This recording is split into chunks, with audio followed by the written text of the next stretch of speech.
एक बार की बात है, एक लड़का था, उसका नाम सबल था, जो नगर में रहता था। वह अपने जीवन में बहुत निराश था। उसकी निराशा का कारण यह था कि वह अपने जीवन में कुछ नहीं कर रहा था। उसके माता पिता उसे ताने मारते थे, उसके सभी मित्र कुछ ना कुछ कर रहे थे, लेकिन आप अभी घर बैठे हो। दोस्तों के बीच भी अक्सर उसका मजाक उड़ाया जाता था। वह कहीं जाता तो लोग उससे पूछते कि आप क्या कर रहे हैं। उसे यह बताने में भी शर्म आ रही थी।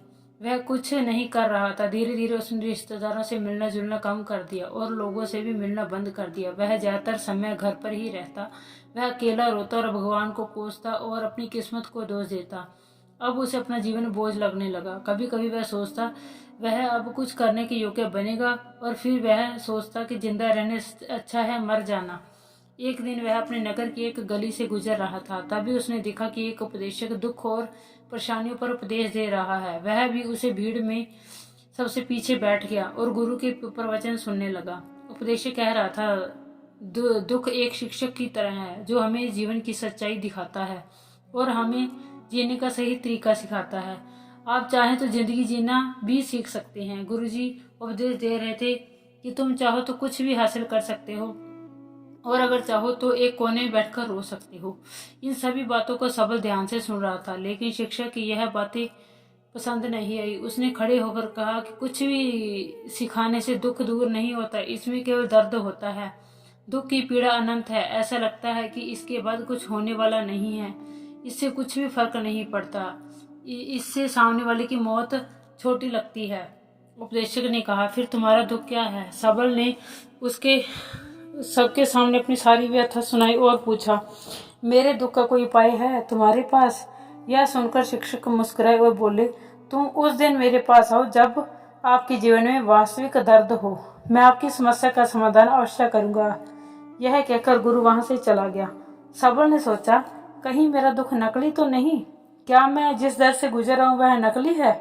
मेरा दुख कोई नहीं समझ सकता। जब माँ बाप नहीं समझते तो गुरु क्या समझेगा? उनके दुखों से व्यथित होकर सबल ने एक ऐसा फैसला लिया कि अब वह कुछ करेगा। सबल ने एक छोटा व्यवसाय शुरू किया, पर उसे सफलता नहीं मिल रही थी। लेकिन उसके घर वाले पूछते थे कि वह कुछ कोशिश कर रहा है। वह अपने व्यवसाय में लगा रहा और धीरे धीरे उन्हें सफलता मिलने लगी। फिर उसने गति पकड़ी। केवल 3 साल के अंदर ही वह एक बड़ा बिजनेसमैन बन गया। अब सबल के आसपास ऐसे लोग थे जो उसकी परवाह करते थे और वह भी उनसे प्यार करता था। अब उनके परिवार के सदस्य भी उसकी तारीफ करते नहीं थकते थे। दिन ब दिन उसके मित्रों की संख्या बढ़ती जा रही थी। अब वह अपनी जिंदगी में बहुत खुश था।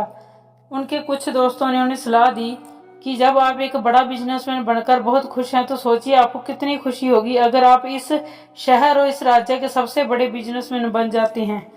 कितने लोग आपसे जुड़ना चाहेंगे, आपकी कितनी बड़ी ख्याति होगी, और स्वयं राजा भी आपसे दोस्ती करना चाहेंगे और जरूरत पड़ने पर आपसे पैसे उधार लेंगे। दोस्तों की यह बात सबल के मन में घर कर गई। अब वह और पैसे कमाने की कोशिश करने लगा, लेकिन उसे यह सब बहुत जल्दी चाहिए था। वह समय बर्बाद नहीं करना चाहता था। उसका अधिकांश समय इन चीजों को प्राप्त करने में लगाने लगा, इसलिए वह ऐसे काम करने लगा जो सही नहीं था। उसने बड़ा उधार लेना शुरू कर दिया। उसके दोस्तों से पैसों की मात्रा और अधिक मुनाफा कमाने के लालच में वह अपने माल में मिलावट करने लगा। उसने अन्य व्यापारियों के खिलाफ भी साजिश रचनी शुरू कर दी और उन्हें डराया धमकाया। जैसा उसके दोस्त कहते थे वह वैसा ही करता था। वह इन तरीकों से ज्यादा पैसा कमा रहा था, पर अब उसके जीवन में पहले जैसा चैन नहीं था। उसकी मन की शांति गायब हो गई थी। अब वह रात को सो नहीं पाता था। वह हंगामे में रहता था। वह सब कुछ पाकर भी उसे किसी चीज में सुख नहीं मिल रहा था।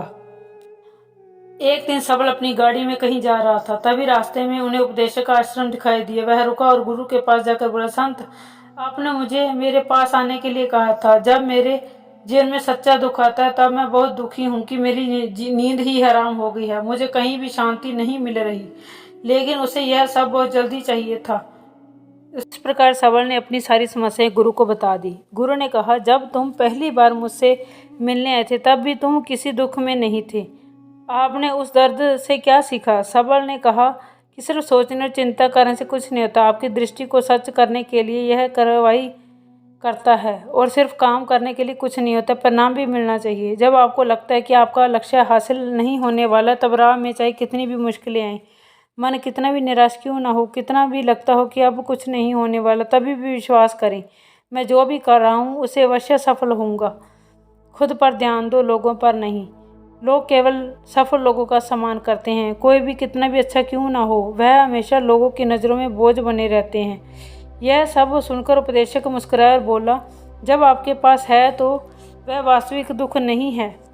आप अपने जीवन में वास्तविक दुख आए तब मेरे पास आओ, मैं उसे ठीक कर दूंगा। सबल ने जाते समय साधु को सोने के सिक्के से भरा एक घड़ा भेंट किया। घड़े को देखकर गुरु ने कहा कि यह मेरे किसी काम का नहीं है, उस पेड़ के नीचे गड्ढा खोदकर गाड़ दो। सबल ने घड़े को पेड़ के नीचे दबा दिया, जैसा कि गुरु ने बताया, और वहां से चला गया। कुछ दिनों से कारोबार ठीक चल रहा था, लेकिन व्यापार के गलत तरीके के कारण धीरे धीरे उसके व्यापार में घाटा होने लगा।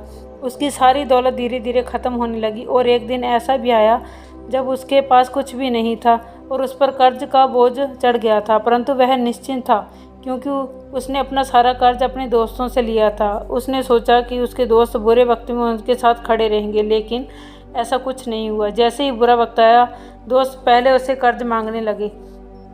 अगर उसने कर्ज नहीं लौटाया, उन्होंने उसे जान से मारने की धमकी भी दी। उनके सभी शुभचिंतक और परिजन उससे दूर हो गए। उसके दोस्त जो उसके साथ मस्ती किया करते थे, अब उससे दूर भाग रहे थे। उसका परिवार उसकी गलतियां और कमियां गिनने लगा। उनकी सारी संपत्ति नीलाम कर दी गई और उसके पास कुछ भी नहीं बचा। जब उसने अपने माता पिता से मदद मांगी, पिता ने कहा कि मेरे पास थोड़ी सी संपत्ति है, मैं तुम्हारी माँ को क्या कहूँगा। अगर मैं तुम्हें दे दूँ तो यह संपत्ति हमारा अंतिम उपाय है। सबल के मन में गहरा दुख छा गया। उसके आसपास कोई नहीं था जो उसके दुख को समझ सके, जो उसे संभाल सके। जनता के इस विश्वासघात के कारण वह अंदर से टूट चुका था। वह सोचने लगा कि अब जीने का क्या मतलब है, मौत ही उसका सहारा है। वह आत्महत्या करने के लिए पहाड़ी पर जा रहा था, तब उसे याद आया कि उस शिक्षक ने उसे कहा था कि जब मेरे पास आओ तो तुम्हारे जीवन में वास्तविक दुख हो। सबल गुरु के पास गया और अपनी सारी व्यथा सुनाई। आंखों में आंसू लिए उसने कहा कि गुरुजी, मेरे दुख का निवारण कीजिए। गुरु ने कहा, जब जीवन में असली दुख होता है तब मेरे पास आना, मैं इसे जरूर ठीक कर दूंगा। सबल ने कहा कि ये क्या हो रहा है, मेरी जिंदगी में अभी दुख नहीं है, तो आखिर असली दुख क्या है। गुरुजी ने सबसे कहा कि पहले आप मुझे बताओ कि आप अपने दुख से क्या सीखा। सबल ने कहा कि मैंने यह सीखा, जो लोग हमारे जीवन में आते हैं वह हमारी सफलता और प्रगति के कारण वो हमें धोखा जरूर देंगे, क्योंकि बुरे वक्त में वे हमारे साथ नहीं खड़े होंगे। वे अच्छे समय में ही हमारा फायदा उठाएंगे और बुरे समय में हमें छोड़ देंगे। उन लोगों पर भी भरोसा करें जो हमारे बुरे समय में हमारे साथ खड़े रहते हैं, लेकिन ऐसे लोग बहुत कम होते हैं। लेकिन जिनके पास है, उन्हें उनकी सराहना नहीं करनी चाहिए, उनका अपमान नहीं करना चाहिए। मैंने कभी भी किसी के खिलाफ साजिश नहीं रचना चाहिए। अपना काम ईमानदारी और धैर्य से करना चाहिए। कभी भी लालची मत बनो। अपने सारे दुख दर्द अनुभव बयां करने के बाद सबल गुरु के सामने आंखों में आंसू लिए बैठ गया। कुछ देर बाद साधु उठे और पेड़ के नीचे गड्ढा खोदा और घड़ा निकाला लिया और जो सोने के सिक्कों से भरा हुआ था। उसने सबल को देखकर कहा, मेरे पास आओ जब तुम्हारे जीवन में वास्तविक दुख हो। सबल ने अपने शिक्षक को धन्यवाद दिया और उसे प्रणाम करके चला गया। उस पैसों से उसने एक छोटा सा व्यवसाय शुरू किया। अब वह छोटा व्यापारी बनकर भी खुश था। उन्होंने पूरी लगन और ईमानदारी से कारोबार किया। जल्द ही वह अपने शहर का एक बड़ा व्यापारी बन गया।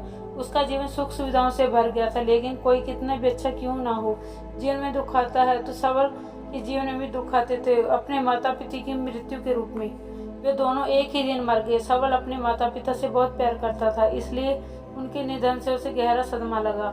वह शवों को ले गया, दोनों को शमशान घाट ले गया, जहां अंतिम संस्कार किया। वहां अपने माता पिता का शव जलता हुआ देखा तो उसके मन बेचैन हो उठा। उसके मन में कई सवाल उठने लगे। वह घर वापस आ गए, इसलिए उसने अपने माता पिता के घर और संपत्ति को देखा, जिसके लिए उसके पिता हमेशा लड़ते थे। आज जो छूट पड़ा है, जिन्होंने उनकी देखभाल की, इसके लिए लड़ने वाले इस दुनिया से चले गए हैं। उसके पिता ने जो कुछ भी कमाया वह अब यहीं रह गया है। एक दिन पहले तक उसके पिता मारपीट करते थे किसी के साथ उसकी संपत्ति के लिए। आज वो खुद इस दुनिया से चले गए हैं। उसका मन ऐसे अनेक विचारों से बवंडर में था। वह अंदर से अकेला और डरा हुआ महसूस कर रहा था। वह खाली महसूस कर रहा था। उसे लगा कि कुछ समझ नहीं आ रहा, इसलिए वह गुरु के पास गया। उसे देखकर गुरु ने कहा, क्या जीवन में कोई दुख है? सबल ने कहा, पैसों से जीवन में कोई दुख नहीं, सब कुछ अच्छा चल रहा है, लेकिन आज मेरे माता पिता का देहांत हो गया। मैं इस घटना से बेहद दुखी हूँ और परेशान हूँ। गुरु जी ने कहा, इसमें दुखी होने वाली क्या बात है? एक दिन सबके अपनों को मरना ही है। कोई ना कभी जिया है ना कभी रहेगा। एक दिन तुझे भी मरना है, शायद तुम कल ही मर जाओगी या आज भी मर सकते हो। सबल ने कहा, क्या कह रहे हो गुरुजी? मैं भी मर जाऊंगा, लेकिन मैं भी जवान हूँ। गुरुजी ने कहा कि सब जी रहे हैं इस भ्रम में कि मृत्यु केवल दूसरों को आती है, बड़ों के पास ही आती है, लेकिन जवान और बूढ़े मर जाते हैं, बच्चे मर जाते हैं। मौत को उम्र से कोई लेना देना नहीं है, यह सभी को प्रभावित करता है। मास्टर जी की ये बातें सबल के मन में घर कर गई और चुपचाप चला गया, लेकिन उसका मन अभी भी बेचैन था। वह खाली महसूस कर रहा था। वह सारा दिन अपने बारे में ही सोचता रहा कि वह कौन है, इस दुनिया में क्यों आया है, क्या इसका जीवन का लक्ष्य है, केवल चीज़ों को खाना और मरना है? ऐसे कई सवाल उसके दिमाग में लगातार उठ रहे थे, लेकिन उन्हें अपने किसी भी सवाल का जवाब नहीं मिल रहा था और दुख का दिन ब दिन बढ़ता जा रहा था। इसलिए कुछ दिन बाद वह फिर से गुरुजी के पास पहुंचा और बोला, हे स्वामी, मैं बहुत दुखी हूँ, क्योंकि मैं यह नहीं जान पा रहा हूँ कि मैं कौन हूँ और मैं इस दुनिया में क्यों आया। यह सुनकर गुरुजी मुस्कुराए और बोले, आज आपके जीवन में पहली बार सच्चा दुख उत्पन्न हो गया है। यह वास्तव में दुख कहलाने के लायक है। हम नहीं जानते कि हम कौन हैं, हम क्यों आए हैं, क्या करें, कैसे करना है। सबल ने अपने गुरु से कहा कि उसकी दुर्दशा दूर करो। गुरु ने कहा, क्या हम सभी इंसान हैं, जीवन भर संग्रह करते रहते हैं? सबल ने कहा कि सभी इंसान जीवन भर धन, सम्मान, परिवार, प्रतिष्ठा, मित्र, शत्रु आदि जमा करता है। गुरु ने पूछा, क्या हम एकत्रित की गई चीजों में से कुछ भी अपने साथ ले जा सकते हैं? सबल ने कहा, कोई भी इंसान अपने साथ कुछ भी नहीं ले जा सकता, वह सिर्फ अकेला ही जाता है। मेरे माता पिता भी अपने साथ कुछ नहीं लेकर गए, सब कुछ धन संपत्ति सब कुछ यहीं पर छोड़ गए। शिक्षक ने कहा, अब मेरी बात ध्यान से सुनो। इस संसार में हमें जो संग्रह करना चाहिए वह हम नहीं करते। चीजें हमारे सामने होती रहती हैं, लेकिन हम उन्हें देखने की कोशिश नहीं करते। हमें इस दुनिया में जो कुछ भी इकट्ठा करना है वह हम खुद हैं। हमें खुद को जुटाना होगा, ताकि हम मरे हैं तो हम एकजुट हो सके और खुद को पहचानने में सक्षम होने के लिए हम अंदर बटे हुए हैं। हम प्यार, नफरत, गुस्सा, ईर्ष्या में बटे हुए हैं। क्रूरता, धन, चित्ती, प्रतिष्ठा, सम्मान, पहचान, धर्म, जाति, सैकड़ों, हजारों ऐसी चीजों और इच्छाओं में हम विभाजित हैं और टुकड़ों में जीवन जी रहे हैं। इस विभाजन के कारण हमारी चेतना कभी एक नहीं हो सकती। हमारी चेतना शक्ति बिखरी हुई है, इसलिए हमारे पास इतना समय नहीं है, इतनी ऊर्जा नहीं है कि हम जुड़ सकते हैं और हमें भीतर देख सकते हैं। वास्तव में धन, सम्मान और सुविधाओं का भाव है। लोग इसे दुख समझते हैं और जीवन भर के लिए जो दुख कहकर रोते रहते हैं।